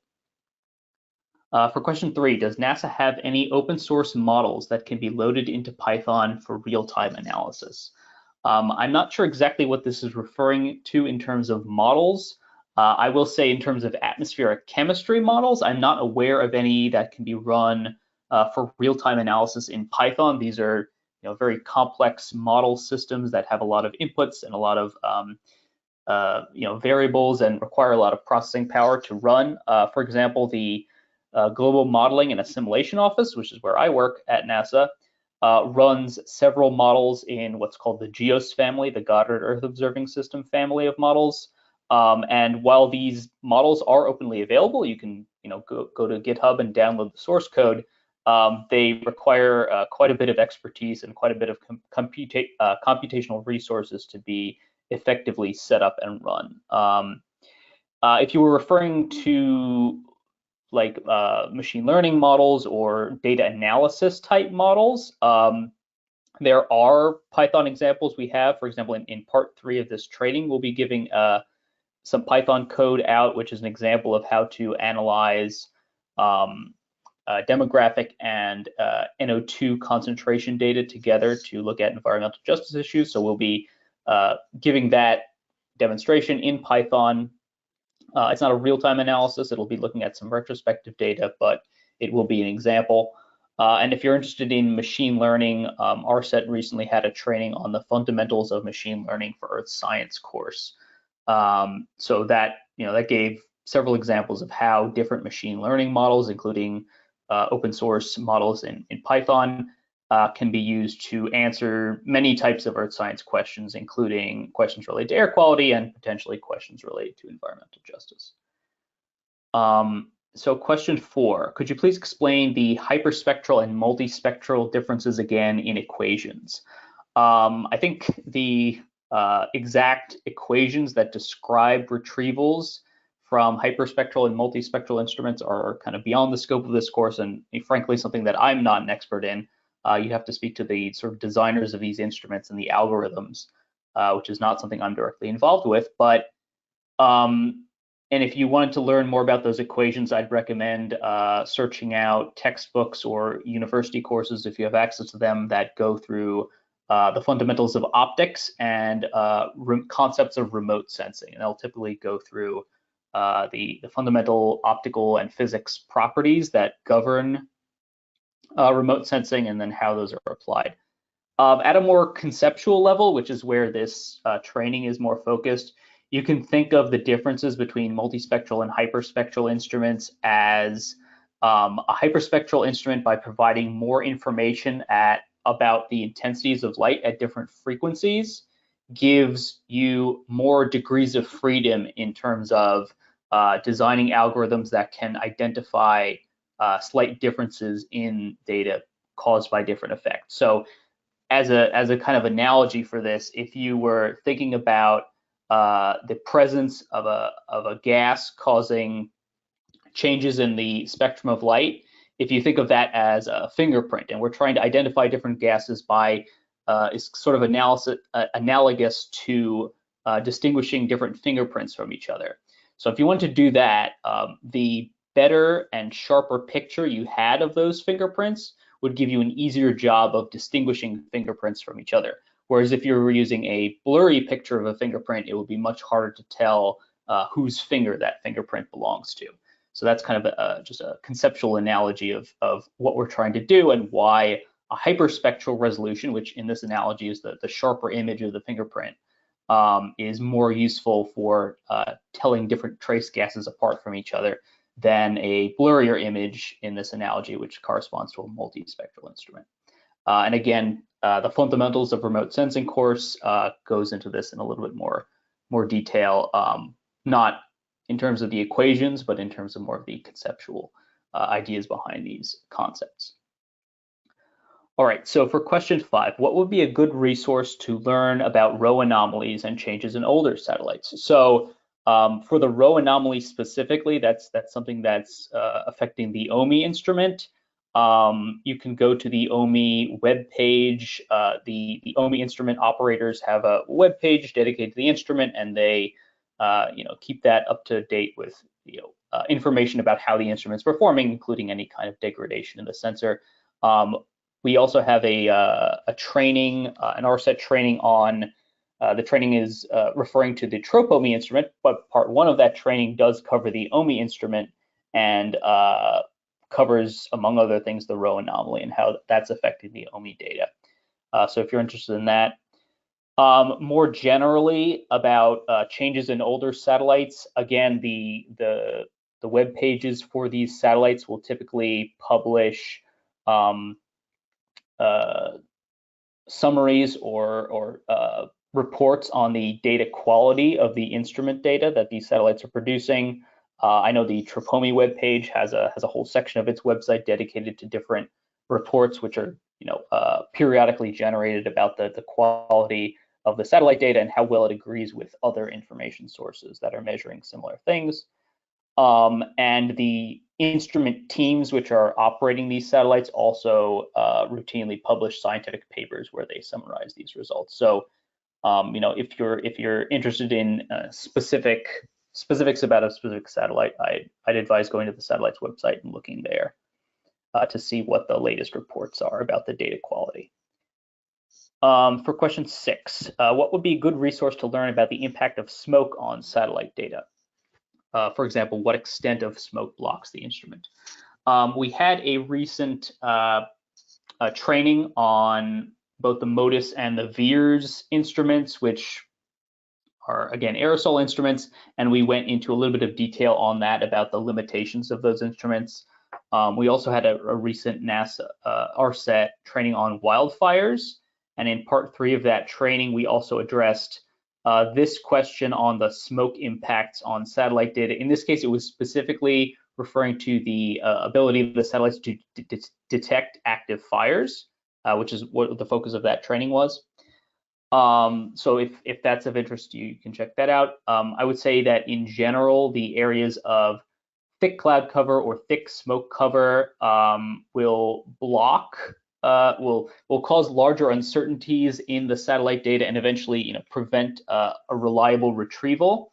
And when this happens, this is usually indicated by a corresponding data quality flag in the level 2 data product. So there will be in the level 2 data products especially, every pixel or every value usually has an associated quality flag, which will it differs slightly depending on exactly the instrument and the retrieval that's being used, but they will generally give information on the quality of the retrieval, including whether there was heavy cloud or heavy smoke cover that potentially or actually caused a problem with the retrieval algorithm. And as I mentioned earlier, in the level 3 data products, if you look into the documentation of those products, there's usually some description of quality criteria that were used to create those products. So, areas of thick clouds or thick smoke might have been, identified using those quality flags and removed from the data set before the level 3 data product was created. And that would be detailed in the documentation for those data products. So that would be my recommendations to look for more information about that. Question 7, will Maya be able to provide vertical or 3D air column information? So we actually had I had a presentation, I listened to a presentation recently by someone on the Maya mission, and their information to me, again, this is secondhand, but there will be some vertical profile information about aerosols from the Maya mission, but it's not a main focus of the mission. Again, you can go to the Maya webpage for more details about this, but it's not a primary focus, so they're not really going to be, even if they do provide some vertical profile information, it won't be a primary focus of the mission. If you are interested in vertical profiles of aerosols, which many people are, especially if you're sort of an atmospheric chemist, that's very important information. I'd refer you to the Calypso mission, which is a mission which uses a LiDAR, a laser that beams down from space, and it reflects off of various things, including clouds and aerosols in the atmosphere, and gives information on the vertical profile or the 3D air column information on the vertical distribution of those aerosols. Unfortunately, that's ended recently, but of course, if you were looking at historical data, you can still get access to that data. Question 8, will any new or upcoming missions provide good methane emission info that could help identify leaks and releases? I think the main resource I'd direct you to for this is the EMIT mission from NASA, and they have a web page which is linked here. And again, we'll be sending out these Q&A documents in a few days, so you'll have access to them on the training web page to get all these links. But anyway, the EMIT mission is one of NASA's main missions, which is looking at methane. I also mentioned briefly, the Tropomi satellite also has a methane data product. It's not because the resolution's a little bit lower there. It's more for looking at sort of regional factors. So unless it's a very large leak or emission, it probably wouldn't register in the Tropomi data set unless it covers a very wide area. So for I think what you're getting at here with leaks and releases from industrial sources or pipeline leaks, the EMIT mission would probably be your best resource for that.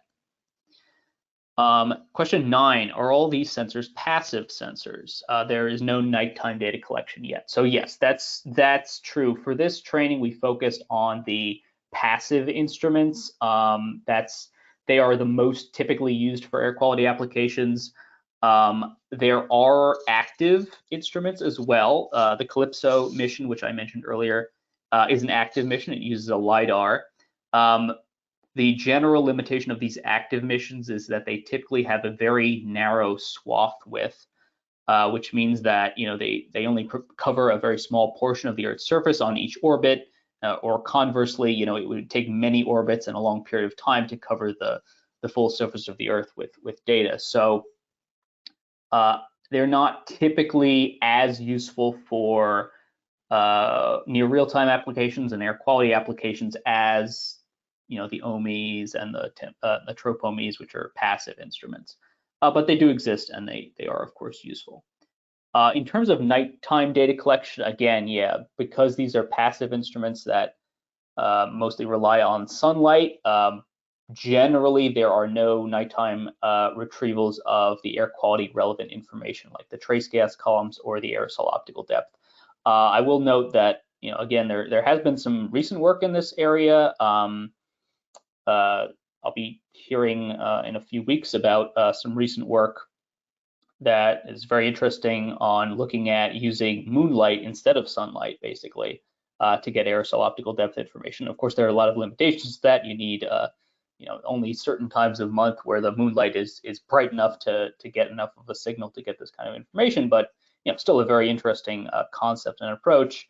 But it's still in sort of a research phase. It's not yet at a point where we can do this operationally at any kind of a scale to get information. But so yes, in general, I would say probably no nighttime data collection for these air quality relevant information. If you're looking at, of course, a different concept like light at night, which we discussed in part 1 of the training, obviously that is a nighttime piece of information. It's measuring that light that's being emitted artificially at night from the Earth. So that's a different problem. but referring specifically to air quality, that's correct. There's no general nighttime data sets. Question 10, could MISR be useful for measuring particles, just like the MODIS? Yes, so MISR is another multi-angle imager. So it's useful more for getting information about the properties of atmospheric particles. So I mentioned the Maya mission, which is going to use multiple angle images to get information about the different properties of aerosols. MISR used a very similar concept where it had multiple cameras at different angles, and it gathered information as it passed overhead at multiple angles, and using that information, you can infer some properties of aerosols like the type, the size, and a little bit about the altitude, the vertical profiles.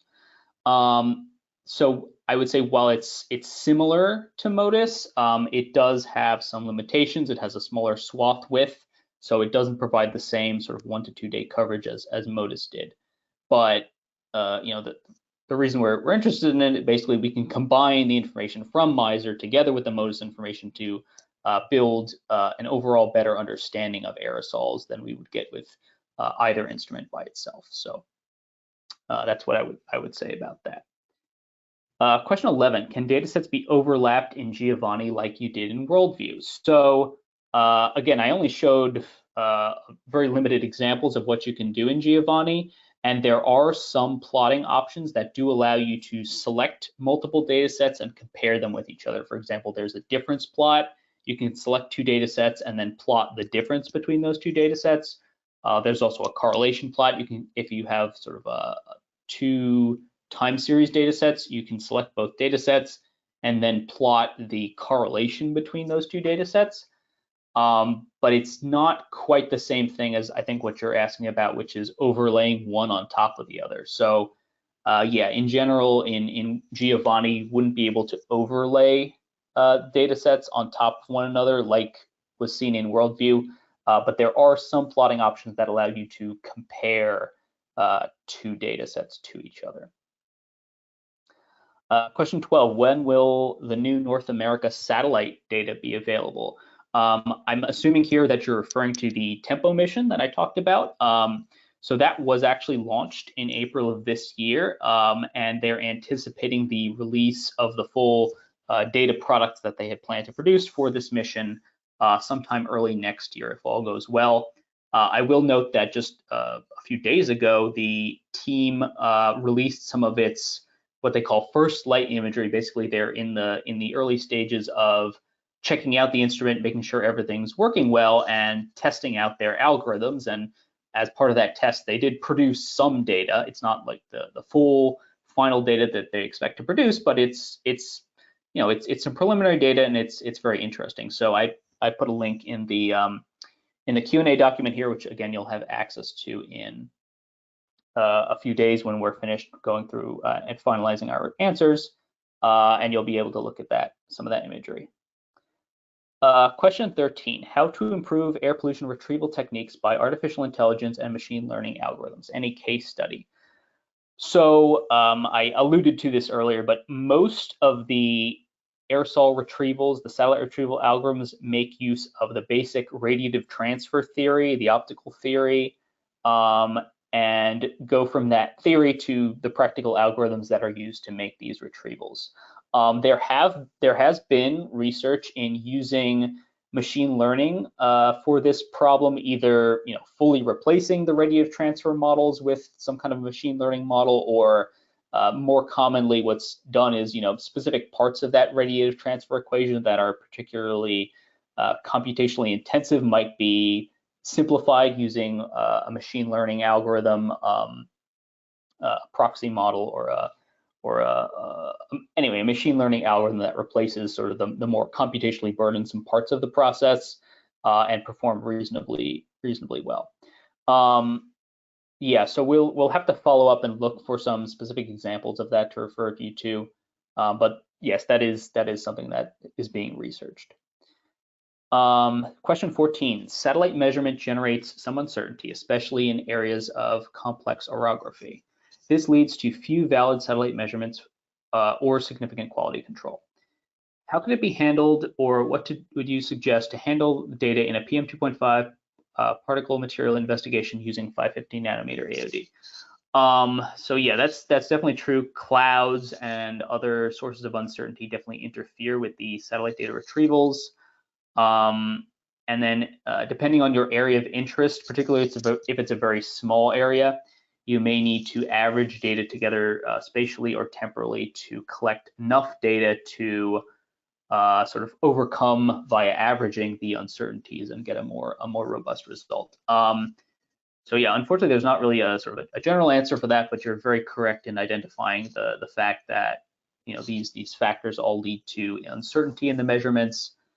And yeah, I'll just say the general solution is sort of collecting more data and using that to kind of overwhelm or average out the uncertainties until you get a sufficiently robust end result. Question 15, CDAC has PM2.5 daily and annual at 1 kilometer resolution, but this set ends at 2016. Is there a time frame for updates to that set, or any suggestions on algorithms available to update these models with available data? Yeah, so that's a very good question. There is not through CDAC, but through the Washington University Atmospheric Composition Group, which the link's in the answer here. They do have a little bit more recent information, I think available up through 2021. But sort of as I mentioned, for these level 4 data products, there is a lot of data processing that goes into creating these data sets. And so can be quite a bit of sort of delay behind near real time for some of these data sets. So you're not always going to have access to these kind of data fusion products or the level 4 data products. There's going to be quite a bit of lag time associated with those. So yeah, we don't have a specific time frame, I think, for those updates. We'll see if we can reach out to someone and get more information. But in general, we try to keep them up to date, but there will be some delays. Question 16. I love this part of the training. In the beginning, you had discussed the on-ground monitors and discrepancies between the governmental approved and calibrated monitors and the cheap monitors. How could the AOD analysis show which monitors are more accurate? So that's a very good question. And thank you for that you love this part of the training. So yeah, that's a very interesting question. I would say that, yeah, it's sort of a weight of evidence approach that you would take here. So you're thinking about 3 different sources of information. You have your regulatory monitors, which are typically highly accurate, but there's not that many of them. You have the low-cost sensors, which there's more of them, but the data quality of any individual sensor is typically less than a government monitor would be. And then you have the aerosol optical depth, which is the greatest in terms of the spatial coverage of this domain, probably, unless there's a lot of clouds or something like that.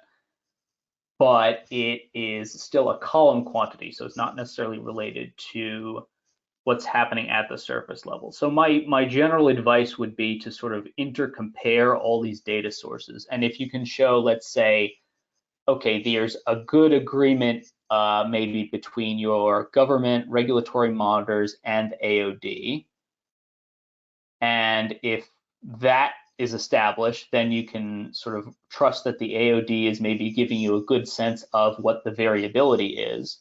And then if you compared that with your the cheaper monitors, the low-cost sensors, if you were seeing the same kind of agreement between the low-cost sensors and the aerosol optical depth, that kind of gives you more confidence that, let's say, all your data sources are agreeing in terms of what the general trends are, what the general patterns are.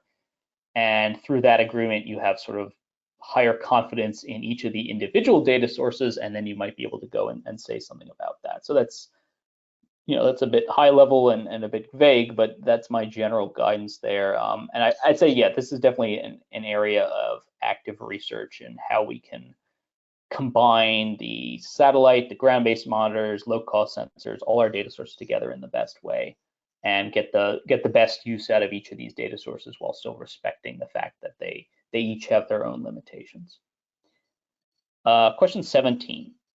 Does NASA have any datasets available as OGC map services or other types of REST services that could be easily and directly loaded into web map tools like ArcGIS Pro without having to download and process the data first? All right, so that's a good question, and I'm not sure I know the answer to it. There is, I'm unfortunately blanking on the name right now, but I'll go back and look it up and put it in these responses. There is an effort to create a little bit more of a sort of web-friendly versions of some of these data sets, which can be more easily ported into things like ArcGIS. There's also some efforts where we're trying to get various NASA data sets uploaded into tools like Google Earth Engine, and various NASA data sets already exist in Google Earth Engine, but making that more available. And then in terms of APIs, there are, I mentioned very briefly earlier on, but just to talk about it a little bit more, there's an effort to migrate a lot of our data sets into what we're calling the Earthdata cloud, which is sort of moving them from sort of disk storage to more cloud-based storage. And as part of that, we are developing also APIs to assist with things like querying the data. So I showed you an example of walking through a process using Earthdata search, where I picked a data set and then I subsetted it by space and by time and got a list of granules, satellite granules associated with that. There is an API that basically does that process, the Earthdata search API. So you can use the API to basically automate that kind of a process where you can feed it a time range or a location areas of interest, and it will return the data granules of interest, and then you go in and you set up a different section of code which goes and automatically accesses or downloads that granule. So yeah, we are sort of moving towards making things a little bit more interoperable in those ways.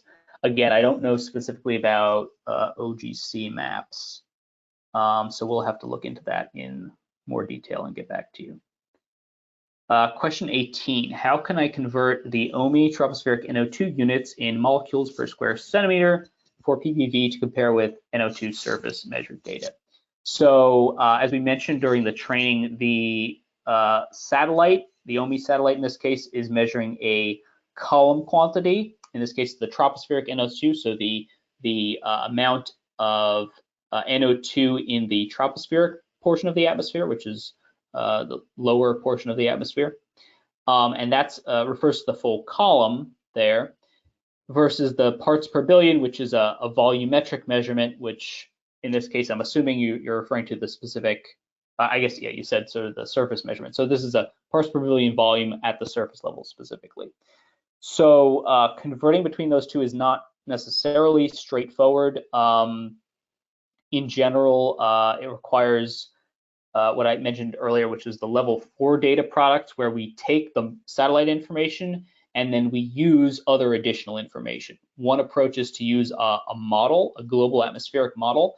The model will produce its own estimates of what the column, the tropospheric column concentration is, and that can be compared directly to what the satellite's seeing in terms of its column concentration. The model also produces an estimate of what the surface level concentration is in parts per billion. And by taking that model and maybe assuming that the model's correct in terms of getting the ratio correct, but it may not have gotten the value correct, and then use that ratio multiplied by the measurement from the satellite, which we assume is more correct because it's an actual measurement instead of a model, and then use that ratio, and you can convert in that fashion. So you basically need to bring in an external source of information, whether that's a model that tells you what the relationship between these two quantities is at a given location and time, whether it's surface data, so you take the satellite image and if you have a surface-based measurement within that satellite image swath taken at the same time the satellite was passing overhead, and if you have enough of those, you can build up enough of a data set where you get a robust regression between the two. You can use that regression to convert from the column to the surface quantities. or you can use some combination of these methods and multiple data sources. And that's typically what these level 4 data products that I was referring to earlier do. They use multiple different sources of information, and they kind of converge on the best estimate of the surface level NO2 from all these sources. So I would say that's the general solution. It's not something, unfortunately, that we have a specific algorithm that you can apply that works always everywhere.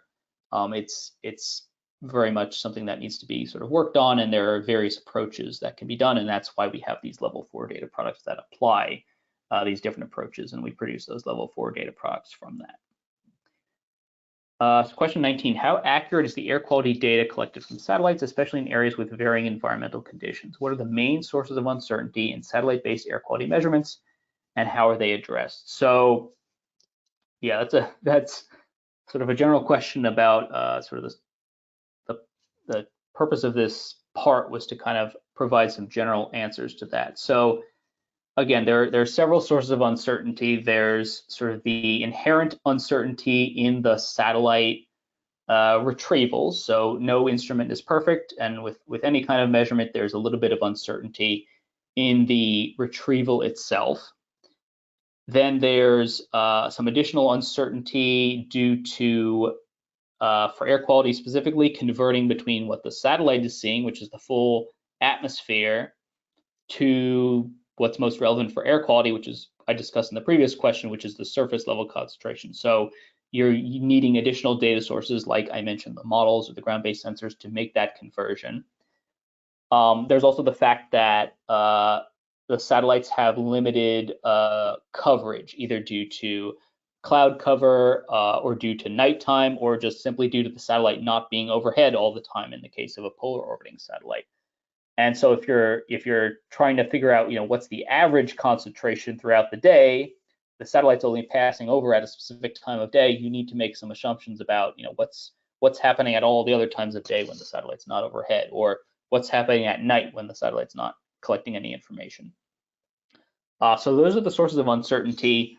In terms of how they're addressed, again, kind of averaging over long periods of time to reduce some of the more random sources of uncertainty, especially in terms of data being blocked due to cloud cover. Just by going for a longer period of time, you have more cloud-free pixels available, and you'll get a more robust result that way.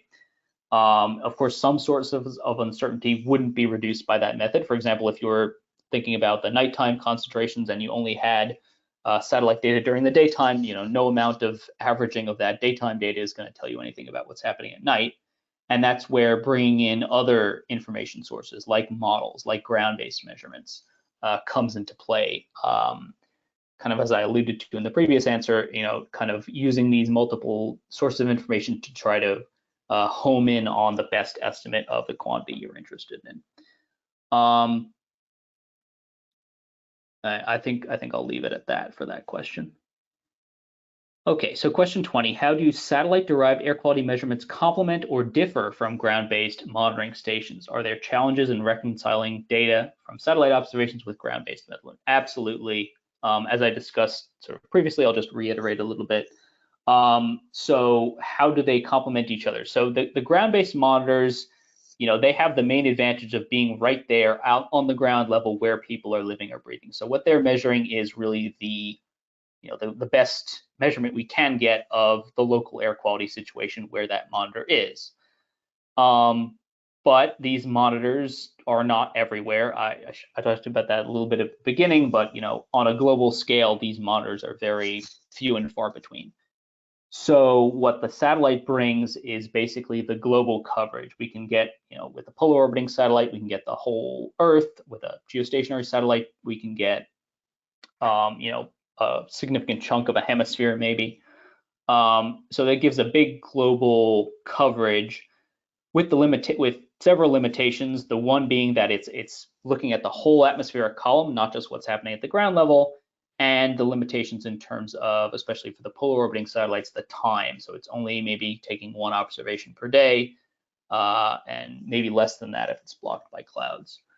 So reconciling the two together, it's really a question of using the strengths of one to offset the weaknesses of the other. So if you have, for example, a map of variations in the column concentrations from a satellite, that gives you a nice spatial map.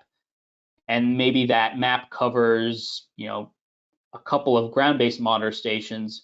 You use that map, you develop a regression algorithm with the ground-based stations to translate between the column concentration from the satellite to the ground concentration as measured at the stations. You would make some assumptions about how good that relationship is, and you try to test those assumptions, of course, but that gives you a way to translate from the map from the satellite and combine it with the strengths of the ground-based data, which is the accurate measurements of what's actually happening at the ground level, and you get sort of an overall estimate of from both data sources together. Or you bring in a model which tells you a little bit about both. The model has a good spatial coverage as well, and it tells you a little bit about what's happening in the column versus what's happening at the surface level. But the model is, it has its own assumptions that went into creating the model, and it's not always accurate. So by using the satellite data or the ground-based data to sort of nudge that model into better agreement with the actual observations, you get sort of a better estimate overall.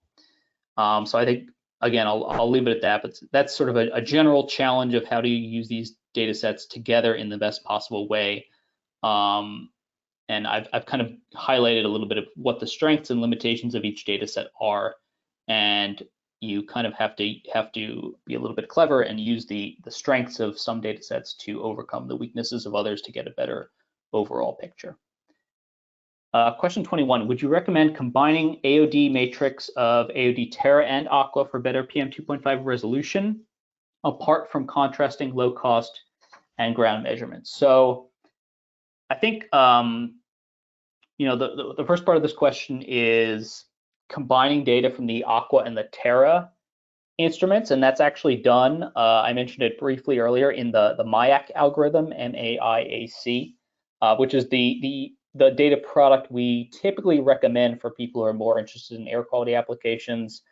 But yes, it is a combination of the AOD information from the Aqua and Terra. It's still an AOD data product. It's not a PM2.5 data product, but several of the level 4 PM2.5 data products I mentioned do sort of start with the MAIAC AOD data product, and then, as I've discussed several times, combine that with other sources of information to get to the PM2.5 estimate. And then apart from contrasting low cost and ground measurements, I'm not sure what that part of the question is referring to. Yeah, so that's something else. I would say another caveat there. So the Aqua and the Terra satellites are passing over at different times of the day. So it's not necessarily just by combining the data sets together. They are measuring slightly different things because they're happening at different times of the day.